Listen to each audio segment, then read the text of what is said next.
Hi, I'm Jacob Werblow, and our book is called Saving Stella. When our daughter, Stella, was 3.5 years old, she lost her ability to walk. Her diagnosis, an extremely rare autoimmune condition that attacks the muscles and joints. After learning that only 20% of patients who use standard treatment, 2 years of anti-inflammatory and immunosuppressive drugs, achieve complete recovery, we sought one of the top doctors in functional medicine to discover the root cause of Stella's illness. But when my parents, especially my mother, didn't agree with the path we had chosen, without our knowing, they wrote a letter triggering a State Department of Children and Families, DCF, investigation. The police and DCF officials came knocking at our door with allegations of medical neglect. What followed was a traumatic fight to keep our children, our home, and to heal Stella.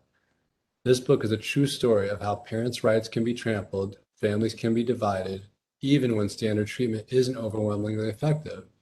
Parents are highly educated, and they work with Dr. Mark Hyman, one of the top medical doctors pioneering functional medicine. Medical doctors have written New York Times bestsellers touting treatments that claim to reverse the full spectrum of autoimmune conditions.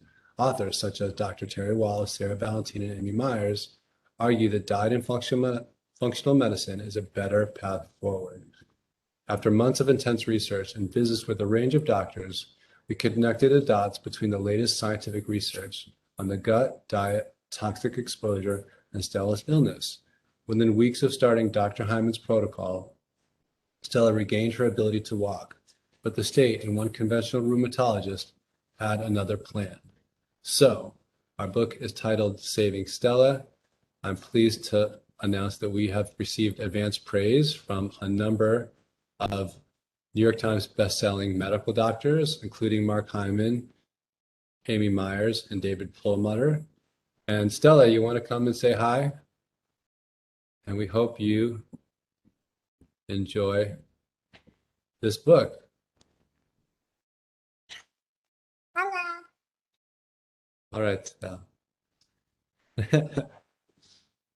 My first thought was the advanced praise. Well, not first thought, but at the end, I love that you're already thinking of the sales end. You see this not as a book that might get published, but a book that will be published.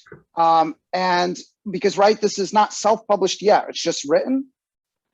Correct. I've been on the hunt for agents and for presses. So as you know, that is not always an easy journey. I'm surprised because this hits in terms of check boxes.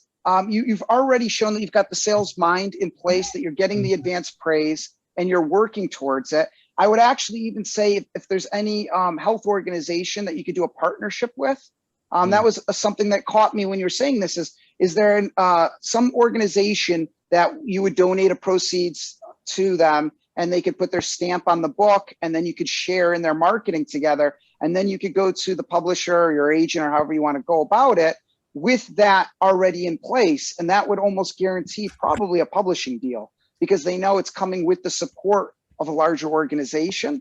I think that would be super helpful. I'm shocked that this is not a book already, but I also think it's absolutely in the zeitgeist with what's happening with vaccinated people, anti-mask, mask, making personal decisions. Families are divided, what is science, what's not science, the rest. So I see this as absolutely perfect for today's market.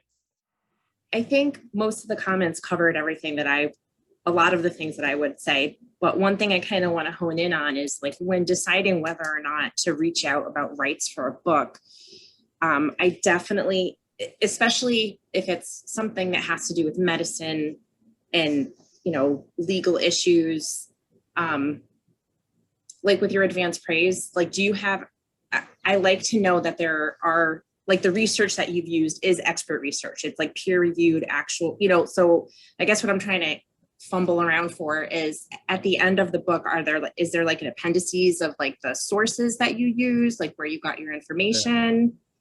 Yeah, absolutely. Good question. Yeah. Okay. As day job, I'm a professor at CCSU. I'm not in the medical sciences, but I do research and Okay. So yeah, everything is cited, and it's what's interesting is that the information on the gut microbiome and toxins really wasn't out there at the time But Yeah, now, you know, you have Yale and John Hopkins, and Mhm. this is sort of mainstream now. So it's just quite interesting that it was there, but maybe on the peripheral when we were going through, you know, our experience.